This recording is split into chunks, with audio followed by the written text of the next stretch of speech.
What's up, guys? It's Devin. Happy Sunday to everybody. If you're watching this video on Sunday, if not, happy whatever day it is that you're watching this video. I have a card show pickup video for today's video. It'll be very short. I attended a small local card show and I didn't pick up a whole lot.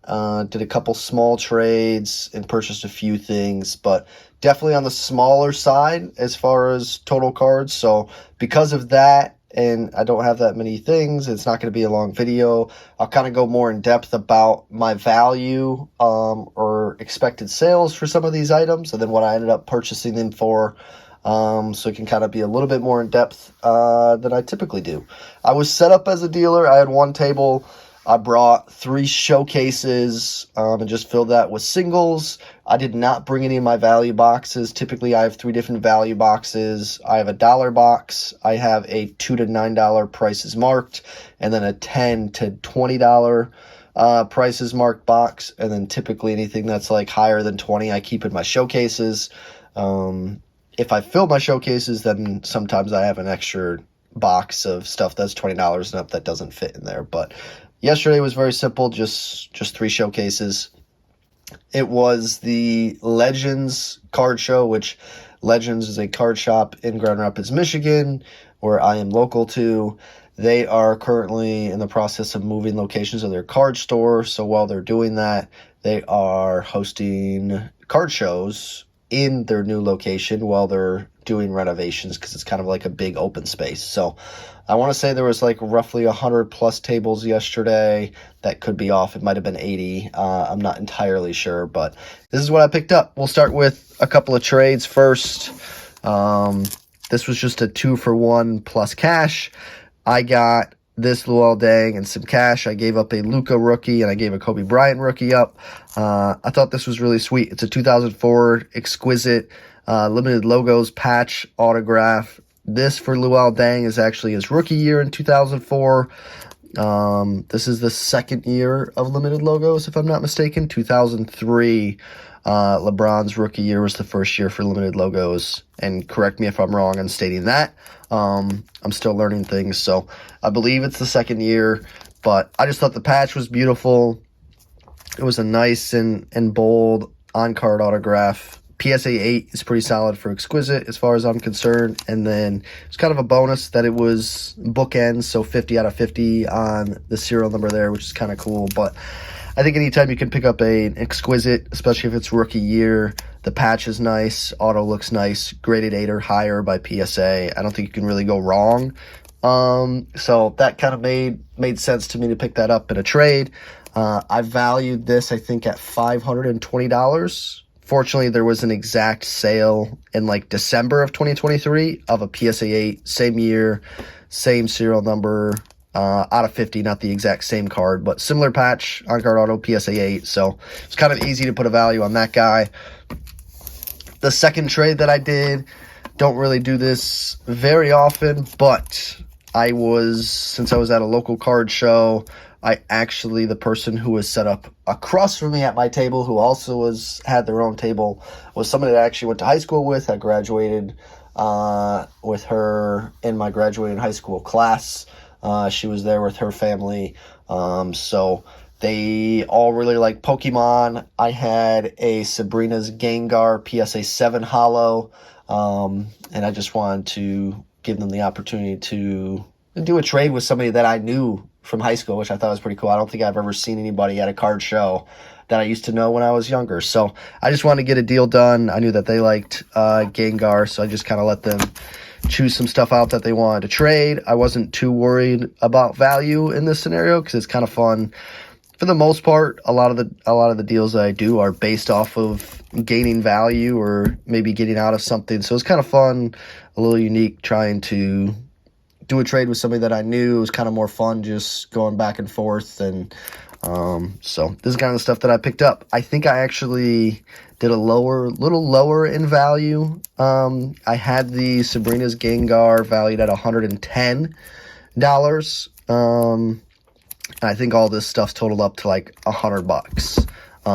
But 2 Allen Iverson rookies, Finest Sterling PSA 9, and then a Finest Apprentices PSA 9, both with the coatings, which is a nice little bonus there. But PSA 9s for AI, these are like $25 a piece. Then you had this Metagross VMAX from Chilling Reign, the Full Art PSA 10. I think I had this at like $25 value. The Bellsprout First Edition from Jungle PSA 9, I think it was like $12. And then lastly, the Wydeer from Pokemon Japanese Character Rare SGC 10. Unfortunately, this was a lower one as well. PSA 10s were doing like $12 to $14, so I think I gave this like $10 in value. So I think overall I might have lost a little bit in value there. Definitely not going to be like I was giving it away, but I had a lot of fun trading with somebody that I knew and letting them take home a Pokemon card that I knew was not going to leave their collection. Their kid literally had a Gengar sweatshirt on, and then he had a Pokemon hat as well. So it just seemed right that they went home with the Gengar. I did not need it in my collection anymore. So that was kind of fun to do, and super cool to see somebody that I knew in trading cards from when I was younger. The rest of this stuff I bought straight up, and I'll tell you what I valued it at. Some of the stuff walked up to my table. I think one or two of the items, I think one item was walking around and I bought from another dealer. But first up, we have this Kobe Bryant, which is a 1996 Topps Stadium Club rookie showcase of Kobe Bryant, graded in SGC 8.5. This one caught my eye because it is the members only version, which those obviously just didn't have as many printed as the regular, and you can tell it's members only because on the back it says in lettering all across the back, members only. Now a lot of the time they mislabel this, so I had to make sure before I purchased this from the dealer. I asked to see it, looked at the back to certify and make sure that it was actually a members only copy, which it was very easy to detect that it was. So this was kind of cool. There was only like one or two listed on eBay available for sale, so it was something that obviously didn't have a lot of copies. I bought this for $400. There wasn't a sale of an SGC 8.5, but I put it at a value of $550. There was a PSA 8 that just did $600, so I thought just beneath that sounded fairly accurate. So I put a $550 value for the SGC 8.5, and I paid $400. Next up, we got a Scottie Pippen rookie from 1988 Fleer, graded a PSA 9. I recently showcased a PSA 8 version of this card that I picked up, and that moved actually within the first week of having it. So PSA 9, step up grade there. I valued this at $110, and I paid $85. Now, I can't remember like what some of these percentages are. Some of them I paid stronger, some of them I didn't, just depending on what the card was, who it was walking up to the table. If it was something where I was grabbing a large lot of stuff so I could go a little bit cheaper because I was buying more, a one-off. Sometimes I pay on the more expensive side just so I can get the card. It just all depends. This is the correct one. All right, 1992 Topps Michael Jordan All-Star, wearing his All-Star uniform, which is kind of cool. Graded a PSA 10. This MJ I gave a value of $70 on, and I paid $50 on it.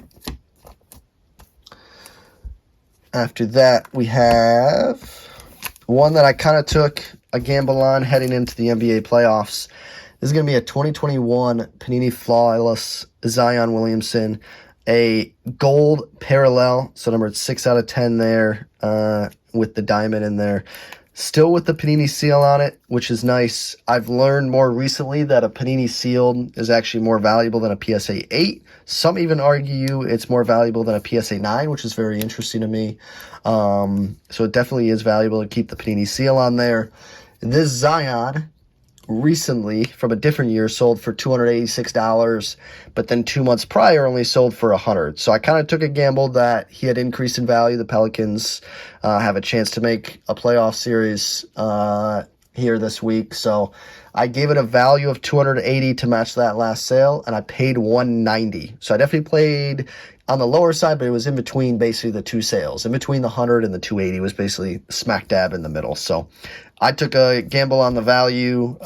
So we'll see if that $280 sale holds up and the next one is still worth $280, or if I overpaid on that one. A couple football. You got encased. This is from 2021 Cooper Cup vaulted veteran autographs, patch autograph. Actually a very nice patch, numbered out of 25 with a 3-color patch on there for Cooper Cup. And then this is Panini sealed as well. So that helps. The patch really helps because the last few sales were all napkins, and this being a 3-color patch is definitely going to put a little bit more of a premium on it. I put $120 value on this and I paid $85. We got some WNBA Prism Skylar Diggins Smith. This is from 2023, which I believe is the newest set for WNBA. This is going to be the black gold Prism, which is numbered out of 5. So 2 out of 5 there on the serial number. I put a value of $150 on the Skylar, and I paid $110. Going back to football, we got some Derrick Henry. This is going to be from 2020 Panini 1. Derrick Henry dual patch autographs. The top jersey is obviously much better. That's a 3-color patch. Bottom is just a 1-color. But serial number 15 out of 15. That's an on-card autograph. Also Panini sealed. So it's kind of cool. I got 3 cards that were Panini sealed. This Derrick Henry, I gave a value of $130, and I paid $100 on. 2 more cards remaining. Typically, I don't buy labels that are not PSA, Beckett, or SGC. Mainly it's PSA. Every now and then I buy Beckett in SGC, but CSG, I took a gamble here. I didn't have that many cards walk up to the table, so I knew I needed to purchase some stuff. So I took a little bit of gamble on some of these things just to get in some value to potentially make a few bucks to cover the cost of the show. So 1988 Fleer Michael Jordan. This is the All-Star as a CSG 8. Luckily, there was an exact sale of the same card, same grade by CSG. So you put a value of $65, and I paid $50. Now, I probably should have only paid $45 on this, but the person who was selling it to me would not budge any lower. They paid $70 for it. They were into it strong. They wanted to take a $20 loss, and that was it. So I had to just bite the bullet, but I still think I can make a few bucks there on the MJ. And then the last one, this one was super confusing as far as value. It was kind of all over the place for raw copies. PSA 8s were going lower than raw copies, but this is a 1996 Topps Chrome Youthquake Kobe Bryant rookie card. I ended up putting a value of $150. There was raw sales as high as like $200, all the way down to like $110. Some PSA 8s were selling at like $120. It was all over the place, so I kind of put it in between. I valued it at $150, and then I paid $90.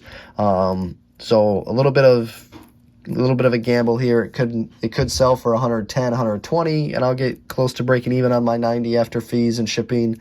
Or I could get lucky and it sells for that $150 to like $180 range. So took a gamble there. We'll see what happens with the Kobe Bryant. But that was it.